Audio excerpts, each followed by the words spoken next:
New tonight, two Ohio County parents are behind bars after leaving their young children home while they went to work. The Ohio County Sheriff's Office says they were called Centertown for a welfare check at Julio Velasquez Hernandez and Jessica Aguilar's home.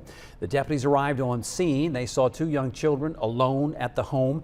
Officials found out the parents were at work. The children were removed from the home, and the parents are being charged with 2 counts of criminal abuse and wanton endangerment.